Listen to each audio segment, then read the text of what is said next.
আমরা প্রত্যেকেই ফুল ভালোবাসি আর আমিও ব্যতিক্রমী নই। তো শীতের শুরুতেই আমি বেশ কিছু ফুল গাছের চারা কিনে নিয়ে এসেছি। সেগুলোকেই আজকে বসাচ্ছি। আসলে অনেকদিন আগেই কিনে এনেছিলাম। বিভিন্ন কারণবশত হয়নি বসানো। সেগুলো একটু নেতিয়েও পড়েছে। তো আজকে ফাইনালি টব মাটি নিয়ে বসে পড়েছি। তো আজকে সমস্ত গাছগুলোকে টবে বসাবো ঠিক করেছি। জানি না কখন হবে কারণ অলরেডি 4:30 বাজে। আর এখন যেহেতু শীতের বেলা, খুব তাড়াতাড়ি সন্ধে হয়ে যায়। তো যত তাড়াতাড়ি সম্ভব কাজগুলোকেও সারি। আ অনেকটা কাজ বাকি। আর প্রায় অনেকগুলো গাছও বাকি রয়েছে যেগুলো সমস্তটা আমার বসাতে হবে।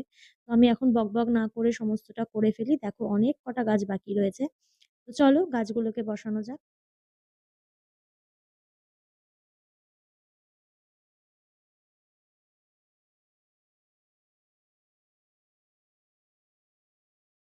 যা ভেবেছিলাম তাই 7:30 বাজে, সন্ধে হয়ে গেছে। তাও আমার সমস্ত কাজ হয়ে গিয়েছে। সমস্ত গাছ বসানো হয়ে গেছে। তো আমার এখানে বেশিরভাগই পিটুনিয়া। তবে কিছু গ্যাদা গাছ আছে যেগুলো আমি গ্রো ব্যাগেই রেখেছি। টব নেই, বসাতে পারিনি। তো কালকে সকালে এসে দেখা হচ্ছে। সকালবেলা উঠেই আমি ছাদে চলে এসেছি। কারণ আমার চিন্তা ছিল গাছগুলো ঠিকঠাক আছে কিনা। তো দেখলাম জল শিশির পেয়ে গাছগুলো একদম তরতাজা হয়ে উঠেছে। খুব সুন্দর লাগছিল। তো এখানে দেখো আমার চন্দ্রমল্লিকা, ডালিয়া সমস্ত গাছ আছে। এখানে আমার গাঁদা গাছে ফুলও ফুটেছে।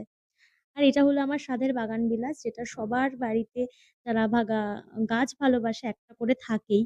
আর এগুলো আমার কিছু ইনডোর প্ল্যান্ট। তো আমার তো বাগান, ছাদ বাগান ফুলে, ফুলে ভরে উঠেছে। তোমাদের কার কিরকম বাগানে ফুল ফুটলো অবশ্যই জানিও।